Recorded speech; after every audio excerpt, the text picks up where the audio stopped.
সেই দিন আর বেশি দূরে নয়, যেদিন আমার মৃত্যুর খবরটা ভেসে আসবে মসজিদের মাইকে, আর আমার নিথর দেহটা দেখে মানুষ আফসোস করে বলবে, কালকেও দেখেছিলাম এই মানুষটাকে মুচকি হেসে কথা বলতে, তবে আজ হঠাৎ এমন হলো কেন?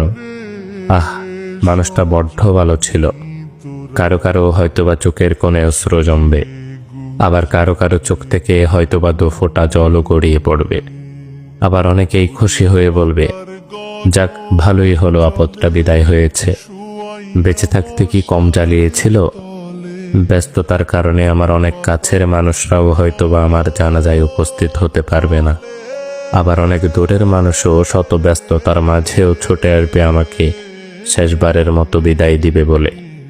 লুকিয়ে থাকবো আমি 3 টুকরো সাদা কাফনের আড়ালে। কেউ কেউ ছুটে আসবে আমাকে শেষবারের মতো একটুখানি দেখবে বলে।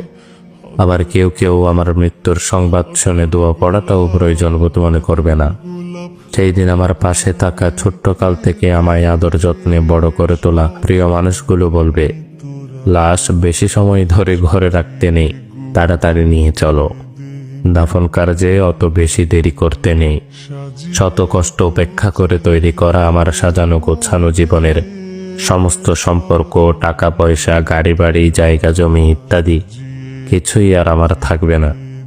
এমনকি দিন কয়েক পর হয়তোবা আমার অস্তিত্বটুকুও হারিয়ে যাবে মরুর ধূলিকণার মতো। তারপরও কেন জানি আমার অহংকার, সম্পদের লালসা, ক্ষমতার তৃষ্ণা ইত্যাদি যেন দিন দিন বেড়েই চলেছে। একদিন আমার মৃত্যু হবে, আর সবকিছুই ছেড়ে চলে যেতে হবে সেই অন্ধকার কবরে। এই কথা যেন জেনে বুঝেই ভুলে বসে থাকি এই মিথ্যে দুনিয়ার মিথ্যে মায়ার চাদরে নিজেকে জড়িয়ে রেখে। ভালো লাগে না মোর সাদা কাপড়, সাদা কাপড়, সাদা কাপড়।